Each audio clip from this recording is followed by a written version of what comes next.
What's up, guys? We are gonna do a Gilas episode tonight. Yes. Siyempre, kakatapos lang ng previous Ba't window. may Of course. balloons? Ano yun? Nung gumanon tayo, nung Saan gumanon tayo, galing yung Manix, balloons? may lumabas na balon nung Anong gumanon tayo. pinipindot mo na naman dyan, Ano par? pinipindot? Nandito ang kamay ko eh. Okay. Automatic ba yun pag gumanon? May balloons? Pag ganun nga, may lalabas na ano eh, na minsan yung thumbs up. Di ba naalala mo yun? Tayong dalawa ba yun? O kaming dalawa ni Manix? Basta nakagarong kami, may Wala. lalabas na Wala thumbs up. namang nagana eh. Pinagloloko mo kami ni Nico eh. Saan galing yung balloon? Ayun, so Gilas went up against Chinese Taipei and the New Zealand Tall Blacks. Both were losses, but nobody was really expecting us to lose the Chinese Taipei game. Yung New Zealand game, parang ine-expect naman ng at least yung mga yung mga in the know talaga. We already knew that it was gonna be a hard game. First, because we were gonna play in New Zealand. Second, because it was gonna be a revenge game para sa kanila. Yes. So let's Tama, break tama. down the Chinese Taipei game first. We lost that very surprisingly. I expected it to be a closer game than what happened during the previous window, but I didn't expect us to lose at all. And also, I did Yeah. not expect na Coach Tim would also use a shorter rotation. Kasi parang for me, this was a game, this was an opportunity for us na makalaro yung ibang players at mabigyan ng kumpiyansa heading Yeah. into the FIBA Asia Cup. Yeah, I would have wanted to see si KQ, si Carl, no, ma-expose tong mga to. But they stuck with a shorter lineup. Pero from the get-go, nakita mo hindi same yung energy eh. Hindi 'Di ba? nga, Parang yeah. parang hindi sila as motivated, hindi sila as parang wala yung puso na hinahanap natin. And it doesn't go for the other games. I mean, going forward, safe na tayo eh. Am I right? Safe Safe na na Yeah, tayo. tayo eh. we are We were playing for practically seeding na lang. non-bearing games naman talaga tong Kaya nga. New So, Zealand and Chinese Taipei games eh. I mean, I can't say we're not motivated. We are. International pa rin to. We still want to prove everybody wrong. But because we're safe, I don't think the hunger is as much. No, I don't think the hunger is as much. Hindi ko naramdaman yung gutom nila manalo. We can't hate them. They were in the system. But uh, wala, it's not really the same fire. And I think it's still an effect that Kai got injured. 'Di ba? Malaking effect. Mararamdaman mo yung effect nung injury ni Kai eh. So with that, I think patong-patong, wala kang center. AJ Edu was forced to play the 5, which he's a little bit more comfortable playing the 4. So daming factors eh. Daming factors. But at the end of the day, safe tayo. Pwede na tayo matuto moving forward. So it's good that it happened now rather than on the next stages. Well, aside from the fact that we didn't have Kai Soto, obviously malaking factor din naman Nico Juanito yung that most of the players on the team were part of the PBA quarterfinals, and of course some of them are looking forward to the semifinals as well. That's gonna happen next week. Next week ba o this week? Tama ba This ako? Wednesday na. This Oh, Wednesday this na yung Wednesday na. games. This Wednesday na. So, parang ang hirap naman talaga nun na biglang, 'di ba, you're at this point of the season in your professional career na kumbaga dito kasi there's something on the line, may pera on the line eh kasi may bonus, 'di ba? Times Medyo 5 or mawawala ka whatever. sa focus eh. Oo 'Di ba? eh, 'di ba? Mahati yung attention mo eh. Saka Parang yung routine mo, especially na, 'di ba, nandito ka sa Pilipinas, tapos biglang magdo-Doha kayo, tapos biglang Chinese Taipei, tapos biglang New Zealand. Sobrang grabe yung change in rhythm yeah. na kailangan gawin nila. The adjustment period was just crazy. Ang mahirap dyan para sa Ginebra. Mas pagod sila. From the coaches to the players. Sabay a few days rest lang. Banat ka na naman ng semis. So, adjustment talaga. Adjustment talaga. Pero, yeah, I just didn't see the heart. And it's 2 games. It's 2 games where we didn't see the heart. It's not gonna be the whole concept. You know, what I don't like is that dalawang bad games yung mga fans. Gusto na palitan si Tim. Gusto ng ano. May mga ganun. May mga Relax narinig. May lang. mga nakikita. Meron. Marami, meron. pare. Tanggalin. Hindi ko Relax nakikita yun. lang. 2 games. 2 Meron games na nga, lang eh. meron nga ako nakita mga comments na ano eh. Balik nyo na si Na- Chot Reyes eh. Kumbaga, hindi natin Wow. kailangan magpanic. Hindi natin kailangan magpanic. It's 2 games. It's a wake-up call, yes. Pero ang daming factors eh. Diba? Ang daming factors na involved. So, Sa tingin mo factor yung Doha tournament na inattendan nila, yung 3 games in 3 days, do you think that would have affected I their don't think it's as big. I think you needed that okay. to gain traction para magkaamuyan ulit, 'di ba? How do you adjust without Kai there? So you really needed that Doha tournament. Ang problema is that doon na na-expose yung weaknesses natin eh. Weaknesses. 'Di ba? Na oh Nakita. shit. Lumiit sila. Wala silang legitimate inside protector, 'di ba? Junmar is not really an elite rim protector. AJ Edo is not an elite rim protector. So in-expose tayo, kitang-kita naman natin sa Chinese Taipei na who's this big white guy? Doon talaga eh. Gilbert. They really went to Brandon him. They Gilbert, really yeah. went to him. They really went to him. Eventually, when we adjusted, someone was bound to get open from the outside. Doon nagtitira yung sino mang tsambalero na to sa Chinese Taipei. Di ba? Pare, Tsambalero. nag-init talaga siya. Si Okay, baka Kadyaga. hate tayo ng baka hate tayo ng Chinese Taipei. Magaling. Yung shooter ng Chinese Taipei. But it's really because a big adjustment is na-expose tayo sa Doha. Nakita na yung meron tayong butas doon sa depensa natin. Pinound talaga both ng Chinese Taipei tsaka ng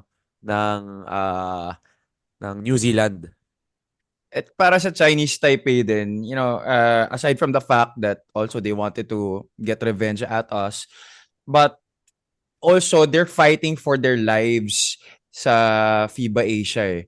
Kasi they had to win that game for them to be able to have even just a chance of having a playoff, I think, to qualify for the FIBA Asia Cup. So talagang ito a must win para sa kanila. And that's why they were really extra motivated to really Oo. beat. Diba? You will actually feel the energy of Chinese Taipei, not just from the players, pati yung fans eh. Yeah, it As a, was as a, crazy. as a Philippines fan, I'm pissed. Bad trip. Diba? Bad trip. Talo tayo sa Chinese. But as a basketball fan, you gotta be happy on how that arena was alive for Chinese True. Taipei. Yung clutch 3 na yun, yung clutch 3 with the 45 seconds left, that really made everybody alive. Lalo na nagpaparamdam na si Brownlee eh.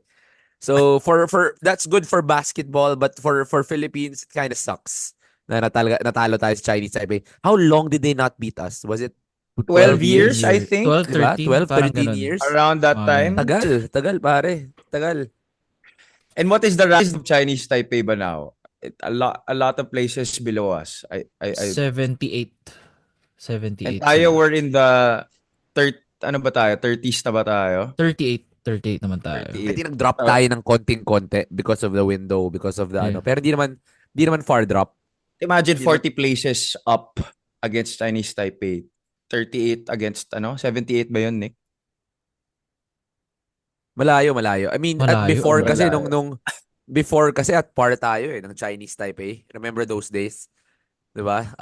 Sobrang bumagsak sila, no? Ang laki nung binagsak Ano, nila. binagsak And nila. then, to be fair, ang laki din ng inangat natin. Yun din. Ang laki din ng natin. tinasa ng ano natin. And I don't think na-appreciate din ng Pinoy kung gaano na tayo kataas sa world ranking in terms of basketball. This is the reality. We've gotten so high. So mataas na rin talaga expectations. Exactly. Wow. This is the reality for Filipinos. No matter how high or how low we are in the Philippine and world basketball ranking, the expectations will always be high because obviously because basketball is a religion here in the country. So no matter where we are in the rankings, no matter how weak or how strong our team is, the expectation is always to win. Oo. O lalo na, Which is sometimes sad. Mataas kasi expectations kay Coach Tim eh. Kasi napanalo niya. So feeling ngayon ng tao, natalo siya. Na hindi na siya pwede Nako. matalo. Hindi siya pwede matalo. Pwedeng matalo si Coach Tim naman. Relax lang kayo. Natatalo din naman yung mga yan. And ako personally, I think it's time to add people on the pool. I don't think it's the system. It's a personal thing for me. Hindi siya system eh. Tiwala ako sa system pero wala talaga tayong specialist. It's bound. The players are bound to get red. Hindi naman perfecto yung mga yan eh. May weakness at may weakness yung mga yan. So ngayon, pag same yung core mo, same yung pinapadala mo, meron siyang makikita mong sa scouting. Ngayon, advanced na yung scouting eh. 'Di ba? Video kaliwat kanan, makikita mo yung tendencies. Hindi mo na It's nga kailangan time. masyado mag-research eh. Nasa social Hindi media na lahat eh. Nasa Andun YouTube na lahat na yan. eh, no? Makikita mo na. 'Di ba? Highlights nito.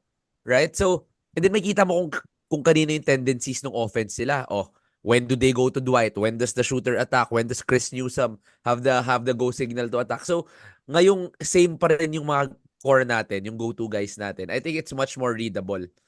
So ako, for me, it's a great system. I just think we need to add some surprise pieces. And who are the surprise pieces you might think we should add? Ibigay ba tayo? Tig isa? You can give yours. I just have 4 guys in mind.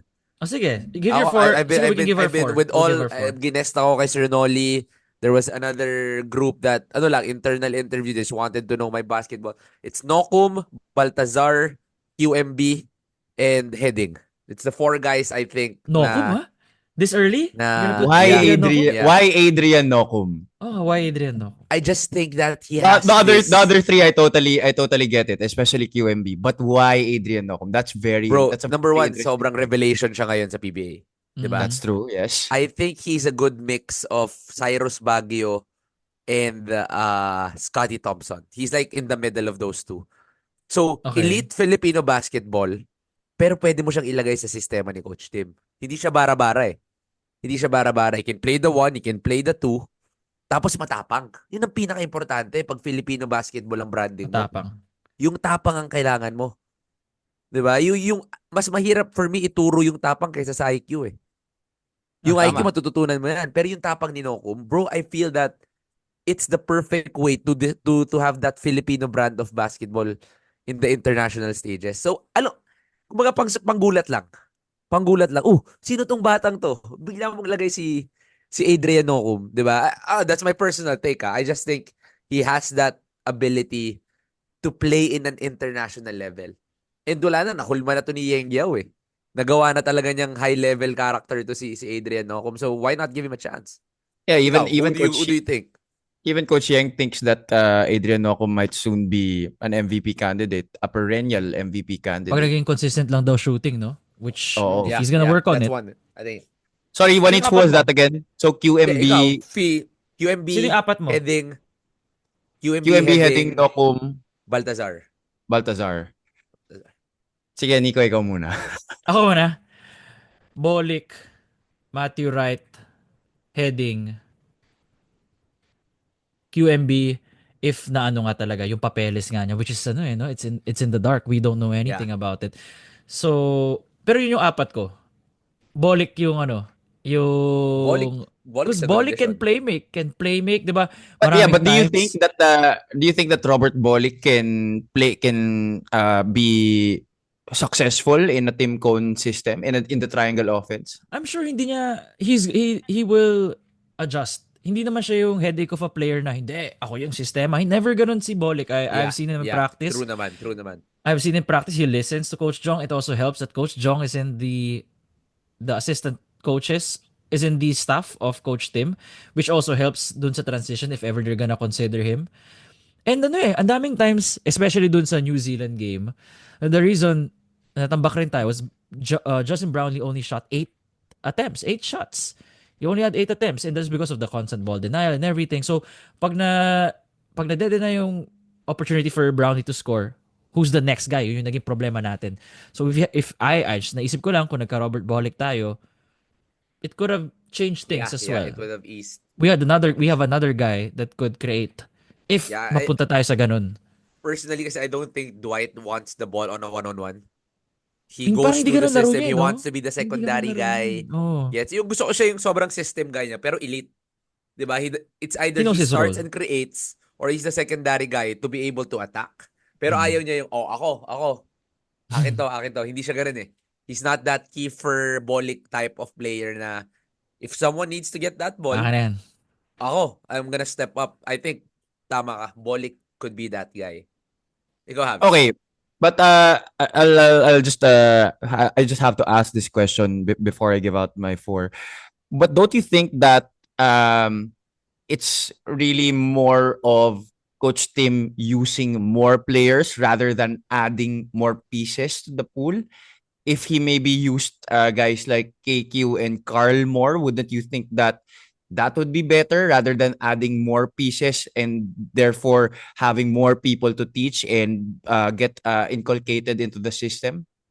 Um, Gusto ko lang yung element of surprise eh. I mean, at the end of the day, KQ and Carl are already scouted in this in this system. Andun na sila sa bilog eh. 'Di ba? Alam mo na kung anong options itong mga to. 'Di ba? Pag pinasok sila, I feel that it would help to actually give opportunities to these guys. Yung gulatin man lang talaga, may mga bata tayo. Even Calvin Oftana, I feel deserves a lot more minutes Yes, from yes. that rotation. Kahit si CJ Perez eh. You know, I think he can have that short explosion, yung patakbo-takbo lang, patalon-talon lang niya. Pero I also feel that we cannot stick with just 12 guys, 12, 13 guys in an international level. We have to add Especially options. with injuries, Yes. And At suddenly matanda we na rin sila. Matanda na professional rin yung yung mga iba. yan kasi. So, maraming iniinda yung mga yan. I feel Mm. that it's good to have at least 18 to 20 guys within the pool. No? do you think Pwede we So, need i-rotate. another naturalized player also waiting in the wings? May Benny Boatwright tayo eh, pero na-injure niya yung Achilles niya. So, ang tagal niyan. Yun na nga. Achilles Is he, injury. is he already fully naturalized? Tapos na ba yung process niya? hindi ko sure. Hindi ko sure yung Hindi ko kay rin Benny. sure. May Ange Kwame pa rin naman. Nandiyan pa rin siya. Actually, Tama, may that's Ange right. tayo. May Ange Actually, okay. tayo. Yeah, that's right. We have an Aj Kwame in the pool. Okay, for me naman, I believe talaga we are lacking shooters in this lineup. So for me, I want Jordan Heading there, Matthew Wright. We are lacking a center because Kai Soto is not there, so definitely QMB is a good addition. Plus, either Balti for me or Ray Parks. Ray Parks because Uy, oo obviously nga, Ray Ray Parks is a Parks. good Ray. is a good option to put at the one and whatever position that Chris Newsom and Scotty Thompson are playing. He can bring down the basketball. He's an added shooter and he can Oo nga, also baka attack. Tapos din nga meron si pang Ray, no? oo. And Balti naman, syempre versatility, and he also brings a lot of length and he can also spread the floor. Good addition yun. You know one guy, I think we also need to mention, I think, Arvin. Arvin Arvin has Tolentino, played- Oh, yeah, ano si yes. Arvin? Yes. Ano Number si one Arvin sa BPC, Tolentino? si Yes. Arvin. Yes. Number one sa BPC. He's already played in the system of team. So, kumbaga, pag inad mo siya doon, wala nang gulat eh. And at the end of the day, hindi napapansin ng tao, 6'4 and a half to. For a Exactly. wing. Exactly. For a wing. And he's been better defensively. Lalo Yun na nga na eh. transferring to ano. So I feel that okay din si Arvin idagdag dun sa circle na yun. There are a lot of guys, really. A lot Many of people guys. forget kasi how talented Arvin Tolentino is. And it's a good thing that this conference was really a coming out party for him to Oo, tama. remind everybody that Sakto, he kalaban is pa nila Hinebra. up there. Diba? Oo nga eh. This That's why I would love semifinals. for I would really love for Northport to win because that might be the thing that will make Coach Tim realize na teka lang, I'm missing out on Arvin being I in need this Gilas. guy. I need Akala this ko, guy. akala ko ako lang ang Northport na. Akala ko Then, ako lang ang nag-root I'm sa for Northport. Lahat I'm for pala Northport. tayo. In the semis. Lahat Pare, underdog pala ako dito, parati. North. Sorry po sa mga shoot first na Ginebra fans kasi marami yan. Sorry. Northport po kami. Dito na po, inano namin. Northport po kami ngayong ngayong Ready na sa comments. I'm ready. No, but going back, I think this is more of a question. We have a lot of talents. 'Di ba? We have a lot of talent. Dami natin pwede dagdag, ibawas, lalim natin eh. But in terms of the naturalized, how long are we still sticking with Brownlee? I think we have 1 to 2 Yun yung years tanong max eh. I with mean, him. he can still play. Feeling ko for Ginebra, that's still gonna be at 2 more years, 2 to 3 more years. But for Gilas, it's a different question. It's a total different question. It's a total different story. How long do you think kaya pa ni Justin na, I mean, to keep us at this high level in the international play? For me personally nga, 1 year na lang eh. Kasi Justin Brownlee is 36 years old. He's gonna turn 37 next year, I think. Tapos in 2 years, 38. In a few years, he's gonna be 40. I think we really should start looking for or The next Brownlee. the Oo. next Brownlee. Or maybe yun nga, make sure na Benny Boatwright gets naturalized right away para he can, get into the circle. How long is he away from recovering fully but from his 1 injury? year na. More than a year na si Benny. More than So a year. he should He was already expected to play for San Miguel. Pero nagkaroon nata sila ng misunderstanding or hindi nagre-reply eh. So ngayon, I feel na maapektuhan din yung kanyang naturalization. Ako Kasi po. kung magkaaway kayo ni San Miguel, ano Mahirap yan. pang way mo para pumunta rito? So I think the Benny Boatwright situation is a little hard If for that's the now. case, then we should definitely start looking Looking, for yes. another naturalized player. I mean, there's a lot of guys. Jordan Clarkson is available Nandiyan eventually. pa nga si I don't JC. think the Pero, Utah Jazz is making the playoffs. Diba? So, pero kasi ang mahirap lang is, number one, Justin Brownlee is a leader. So, nakikinig sa kanya yung mga players. Number two, pasok na pasok siya sa sistema ni Coach Tim. Number three, wala siyang pinipilit eh. Hindi Mhm. siya yung Wala nga. import na, ako na, buhatin ko kay lahat, di ba? The way Jordan Clarkson wanted to carry the Philippines on his back. Hindi eh. Buhatin ko kayo kung kailangan ko kayo buhatin, but everybody still gets their spotlight. So And it's that's so why as hard to long- check all the boxes. It's so Yun na nga hard. eh. And that's why as long as Tim Cone is the head coach of the Gilas program, I think we need a player that is just like Justin Brownlee. And where can we find a Justin Brownlee 2.0 or somebody similar with the same attributes on and off the court? Wala. Isip tayo ng mga PBA imports. Hindi, si Ronde George kasi would King. have been perfect. George King. Ronde would have been perfect, but hindi, George At sa King Jordan kasi na is siya too eh. much of a Si scorer RSJ is with Kaya Jordan nga, already. Oh, Kaya ano nga. pa yun? George King kasi I think is too much of a scorer eh. I don't think we need another scorer. George King is the import of Blackwater, right? Oh, Yes, Biwat. Yeah, yes, yeah. yes. Feeling ko What masyadong about- scorer eh. What about the import of Rain or Shine? Sinulit Itong, si Dion Thompson? yung- Parang hindi. Pag, hindi siya paggilas. Dion Thompson? Tsaka, foul out na ng third quarter, mahirap na. Wala. Wala na tayo import pag fourth quarter. Not Patay Dion tayo Thompson. dun. Yung check Yung import Diallo ba? ng Northport. George? North. Ay, yung Si ano? Si Kadim Jack? Okay si Kadim Oh. Jack ah. Kadim Jack, okay naman. Pero Pero sa triangle, masyadong mabagal. obra ba? Masyadong mabagal. Big man eh. Yeah, Big Check man. Diallo is one guy we could look Check at. Wala pa ba Diallo. siyang affiliation anywhere? Wala. I don't think. I've not seen him anywhere. Dati yung sino ba yung mga, wala rin ako maisip eh. Yung sa NLEX. Mike I Watkins don't think- is lazy. Oo, Lazy. I don't think papasok yun. And that's coming Oo. from someone working in NLEX. Yeah. Fucking lazy, bro. Yeah. Sino ba? Would Chris McCullough have been a good pick sana Ooh. for I think Hindi. that's a Chris good Macala. diba he was getting considered attitude-wise. before? Oo. Alright, I think that's the closest na yung gusto maglaro for the Philippines. Chris How old Macala. is Chris McCullough diba now?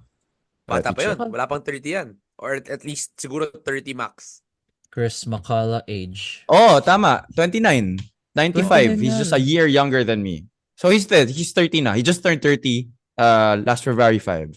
Belated. Belated Chris McCullough. Belated Chris Sana, Macala. sana Chris biglang mag-comment, McCullough, no? this Sana might biglang- be us representing a number of Filipino people to implore and ask you once again to consider playing for the national team. Baka Kung siya naman. biglang baka mag-thank you, no? Pag nag-thank you yan dito sa comment section. Pa-naturalize natin to. Thank you sa amin sa shoot first eh. Oo. Pero okay, tama yun. Tama yung Chris McCullough. Sino ba ibang mga kinuha na SJ na import? Si Andre Baka- Blatch, papayatin lang natin ng onte. Puti. Pare, ilang taon na ba si Andre Blatch? Bigyan ko lang ng dietitian yun. Meron akong dietitian dito sa Signal. Meron din akong SNC. Pare, 38 na rin si Andre Blatch eh. Meron Magkano din bang akong si DeMarcus Cousins? liposuction, Kano ba yun? Si DeMarcus Cousins. Hindi. Di ba- I feel that DeMarcus would explode yung emotions niya. I don't think kaya Mahirap nila, for no? Gilas. Mahirap for I don't Gilas. think- Yeah, Not he's for not Gilas. he's I not think- the leader that Justin Brownlee is eh. And he's And already he's 34. playing for the US. I don't think. Wala na. Yeah. Naglaro na sa US yun. Nakalimutan natin Mahirap elite nga. yan. At one Yeah. point. Elite yan at one point. You know, I one wonder- guy that I want to be able to play. Let's just say, we can dream. We can dream. Pero yung anak ni Ron Harper, hindi yung incoming yung nagpa-draft na. Si Ron Harper Jr. There's a Phil-Am, anak ni Ron Harper that's gonna get drafted next year. Right now, it's expected around number 2 to number 4.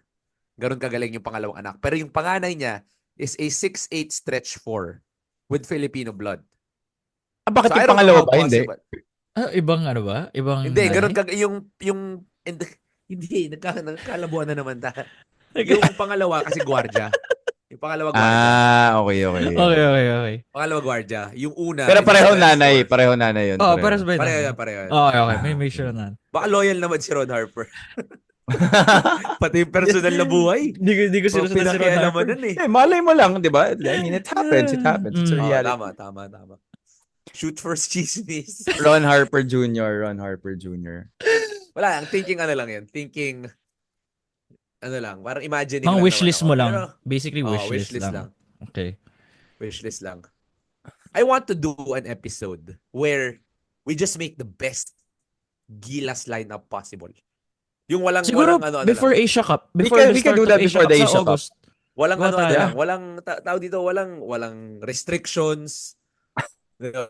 Let's say, wala ring attitude problem. Gawa lang So, tayo in a ng perfect best. world, gawa tayo ng 12 natin. Perfect. Pero yung current, with their current ages, with Yeah, their current for sure. injury, Okay. injury statuses. So a utopian Gilas team. Diba? So, let's say, pucha, starting five mo, Jordan Clarkson, Jalen Green. Diba? Tapos, sino pa bang Remy Martin. Tapos, So parang Kai without Soto. following the one rule lang na, Wala. talagang talaga, lang. Basta may Filipino Basta may blood. konting Filipino blood. Diba? Jared McCain, sama na hanggang saan natin kung naabot ganun. yun. Oh, si Jared Sino? McCain, 10% Filipino eh. Oo. I think fake news yun. You news. feel? Alam ko walang meron lang siya light skin na mukha siyang medyo Pinoy. Pero I think walang Filipino blood. Sinabi si niya Jared kasi na vlog eh. Pwede niya akong pwede niyo akong itama doon. But I think it's fake news that Jared McCain has a little Filipino blood. Sana mag-reaction We'd dito. always love to be proven Jared wrong. McCain. TikTok, isa lang. Isang TikTok lang tayo, Jared McCain. Masaya na ako. Okay, guys. Any more last thoughts on this, on the past Gilas window? Well, frustrating, but we can move forward. No, I think it's a good start for us to move forward with Coach Tim. Nakita natin na hindi perpekto at maraming kailangan itama. But one thing I like is that there is no panic button from anyone within the team, within the organization. Everybody is in check. Ang nagpapanik lang yung fans eh. Relax lang kayo. Relax lang tayo. Okay, maitatama natin yan. And I think the FIBA Asia Cup na yung next. I think that would need full focus from the PBA, from everybody, that we put all our focus there. But that's gonna be a whole different scenario, and I think mas handa na naman yung PBA for that. But the last, we move forward. We're going forward to the FIBA Asia Cup, and just gotta prepare for that one better. No, baka kasi pati yung pormahan ni Coach Tim, baka pati yun criticize nila eh. Buti di siya paporma eh. Chill lang sila. Pare-pares pa silang suot. Para walang makriticize sa pormahan. Ikaw, Nick, any last thoughts? Wala naman. It's more of we have to get used to this muna, no? For the next 8 to 10 months without Kai. Ito yung bumps. Probably a year yan, bro. Probably a year. Yeah, this is for the next year, for the next 12 months. Expect the journey to be like this. It's gonna be bumpy. So, konting patience lang rin talaga until we are at full strength. And hopefully, yun nga, makonsider yung mga sinuggest natin na shooters. Diba? It's not like wala tayong tiwala sa system. It's more of, let's try. Like, having more specialists, who knows, diba? It changes the whole complexion. There's 6 months to go. Anything can happen, right? Before August. Baka Well, magic yun- si Kai ba? Yun na nga. Eh, well, Pinilit baka rin, ko. I'm back. baka rin may chance na madaanan ni Boss Al Francis Chua tong episode na to, makonsider niya yung mga players. Ayun. Makasama tayo sa Gilas staff. Ayun, sama tayo sa mention FIBA tayo sa Asia press Cup. con, no? Pag bakit yung inad yan? Actually, nakikinig lang ako ng shoot first. Okay yung mga pangalan na binigay. Okay yung mga pangalan na binigay nila. Inad ko na rin. No, They thank you, make shoot sense. first podcast. They make sense. We can only dream.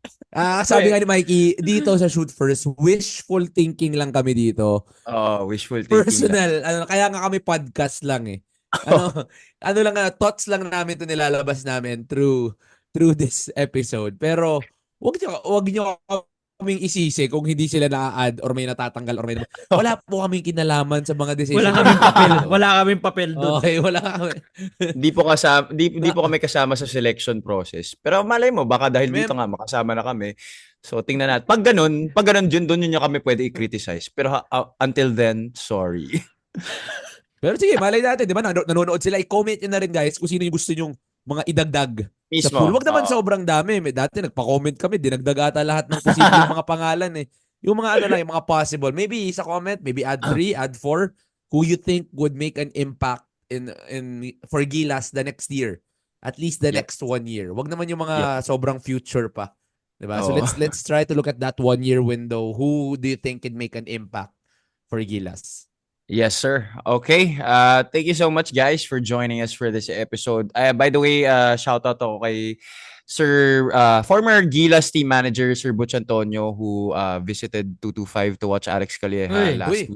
Tito Solid. Butch. So, Hello, Tito maraming Butch. salamat, Sir Butch. Long time, long time. Hope you come back. Ayun. Yes. Shoutout na rin ako, Owen Suarez.